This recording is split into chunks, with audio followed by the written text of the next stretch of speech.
Welcome to the lecture series of Public Theology, a cooperation of the Berlin Institute for Public Theology, the Bayersnau D Center for Public Theology, and the Lutheran World Federation. So this week we are focusing on the theme of public theology in the Bible, and I can summarize it with a quote from Shelley Rambo's definition of post-traumatic public theology, which he says is holding up hope in the public square amidst the injustice and precariousness of life. So we are focusing today sort of looking at some three characteristics of what can be considered a feminist public theologian,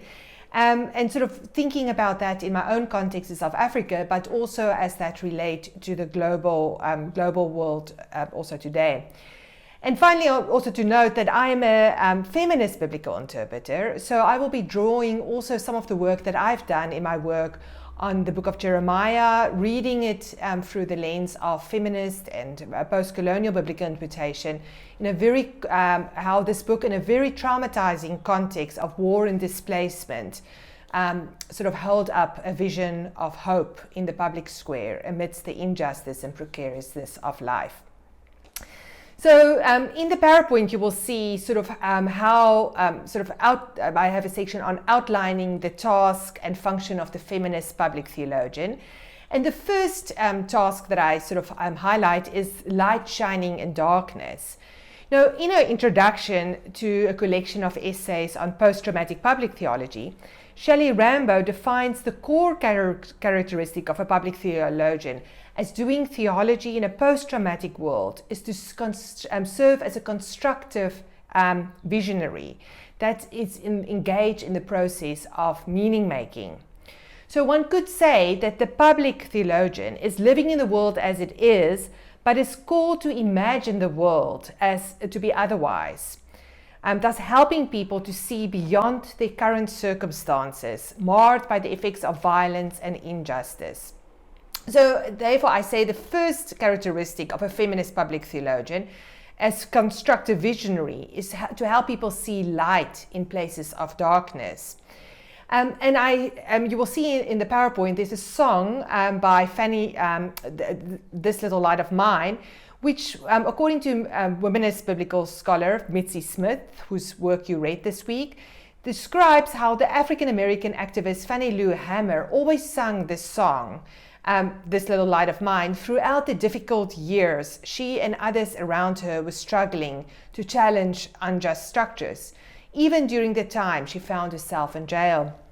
According to Smith, this song constitutes for Hamer a counter-narrative confronting the racist ideology that there was nothing good in black people, nothing but darkness. The image of light shining in darkness is compelling, as it's both acknowledging the reality of the darkness, but nevertheless, without ceasing, invokes the counter-reality of light that keeps on shining in the dark. This image of light shining in the dark encapsulates for me the feminist public theologian's quest of striving to overcome injustice. Smith writes how this little light of mine since has become a theme song of sorts of womanist biblical scholars in their quest to shine a light on injustice in the biblical texts and in society, so declaring truths that can enlighten the paths of the most marginalized. So I found very helpful womanist biblical interpreters' prophetic role, which Smith captures as saying that prophetically these womanist biblical scholars lowered their pens to paper and fingers to keyboards, raised their voices and lift their feet to write and write, to teach and to preach and to sing truth to power, with a goal towards transformation and the dismantling of oppression and oppressive structures towards revolutionary change. So in terms of a feminist biblical interpretation and feminist public theology, I think some of the work done by womanist biblical interpreters in African American context in the United States is very helpful also for thinking for us as our own public role that is interested in reading biblical texts, not just for the sake of scholarship, but sort of thinking of how the biblical text to develop a biblical hermeneutic that is not only attentive to the marginalized voices in the text, but also find ways to counter those biblical texts that condone slavery, as well as patriarchy, racism, classism, sexism, and imperialism. Hence, reading against the grain and between the lines of the biblical text. So, and also in our South African context, I find their work so important for not only focusing on gender and isolation, but always in terms of class and race. So in the PowerPoint, you will also see an example of Professor Musa Dube as a post-colonial feminist biblical interpretation, as a constructive visionary in how she, throughout her reading the Bible, sort of imagined the world to be otherwise.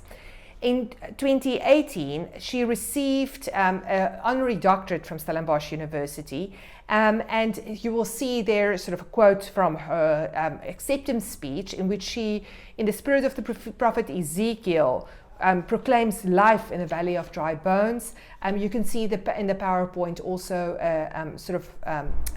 a video of her accepting her award, and also some of her speech that shows a great example of theology that has the powerful resources to make a contribution in the public realm, to offer a vision of life amidst death that serves as a counter-narrative that may serve as a source of healing and hope. Now, a second important task of the feminist public theologian that's closely associated with the notion of naming the darkness is to recognize the reality of the deep wounds and the scars caused by systemic racism, sexism, xenophobia, and homophobia, which, if left unattended, may fester and return with a vengeance. In the PowerPoint, you will see also reference to feminist psychologists Maria Ruot and Laura Brown, who has come up with the notion of insidious trauma in order to describe the ongoing and never-ending experience of suffering and dehumanization an individual or group may experience due to one's gender, race, or class. Ruot and Brown speaks about the wounds caused by these traumatizing experiences are often to be found below the surface due to the fact that society, and often even the victims themselves, may not recognize the damage caused by these ongoing experiences of micro and macroaggression. So a helpful way of explaining this inability to recognize the potentially traumatizing reality of such individuals or groups is the notion of the crooked room used by Shelley Rambo to speak about the long-term effects of systemic racism, which may also be applied to other forms of insidious trauma. The images of the crooked room is Melissa Harris Penny's way of helping people to understand something of Black women's experience in the United States.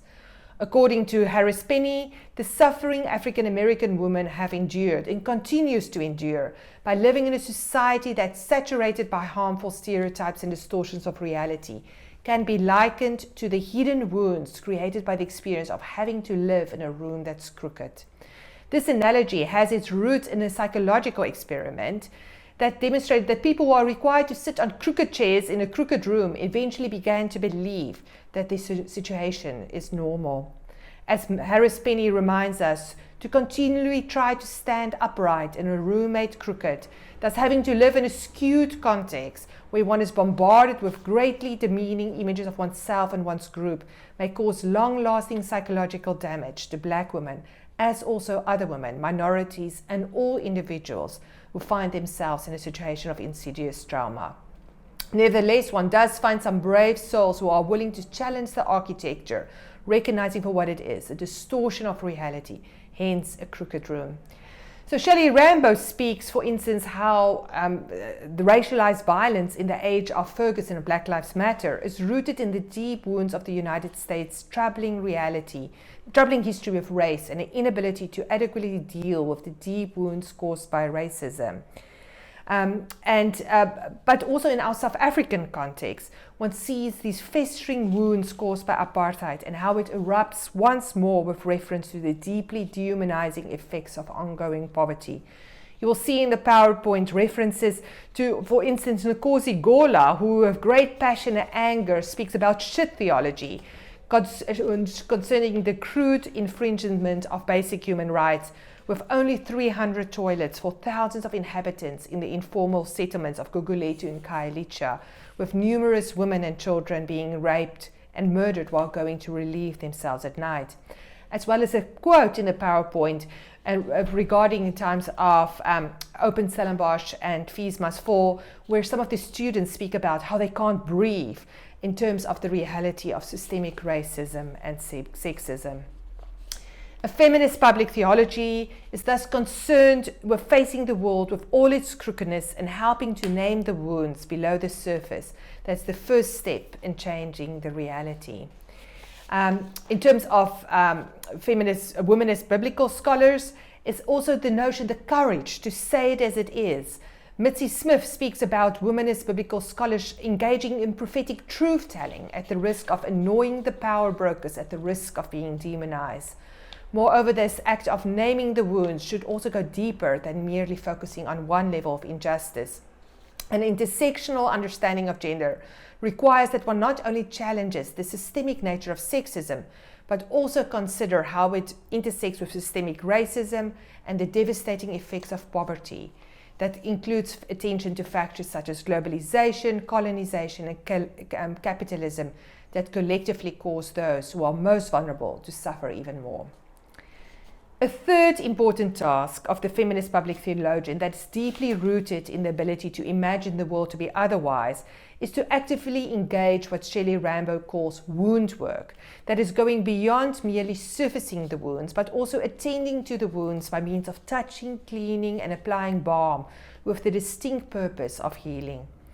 In this regard, one could say that the feminist public theologian is to journey with those in pain, to hear the other into speech, thus in a shared vulnerability to acknowledge the other's reality.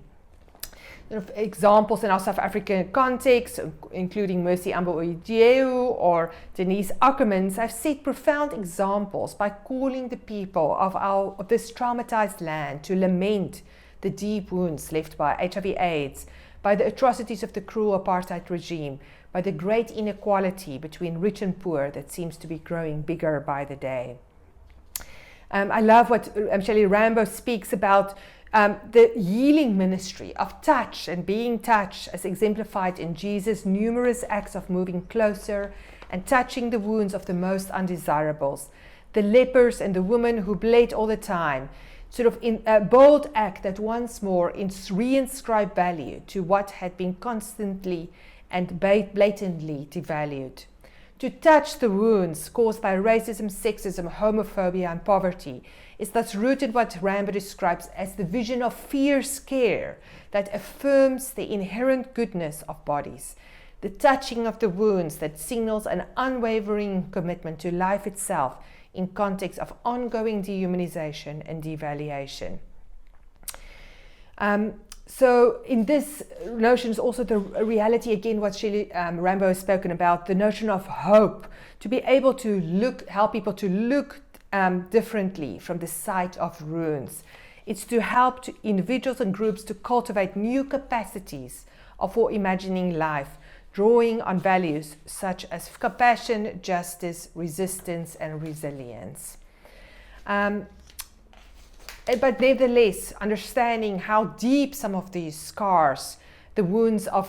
caused by the life-denying forces of poverty, HIV/AIDS, racism, sexism, or homophobia, is so deep that some of these wounds never go away. However, the hope is that through the healing that comes through attentive, caring touch that involves cleaning and applying antibacterial ointment that prevents further infection, that the wounds may eventually turn into scars. As Rambo reminds us, the scar marks suffering and healing, but does not do so by inscribing the memory of suffering by leaving a mark.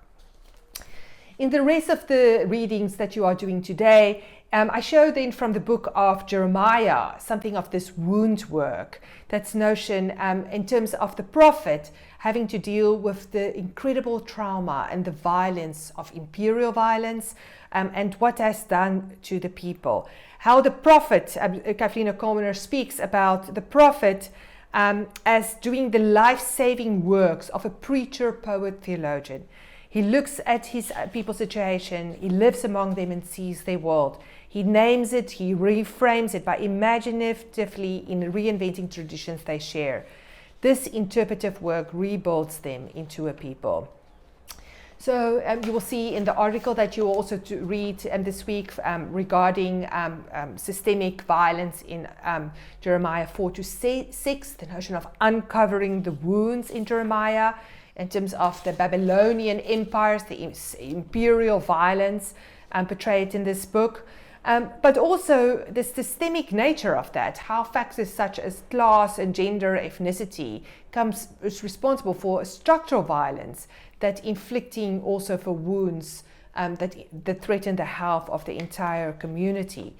One sees also the slow violence of poverty and injustice, and how this also comes into play in the book underneath the imperial violence that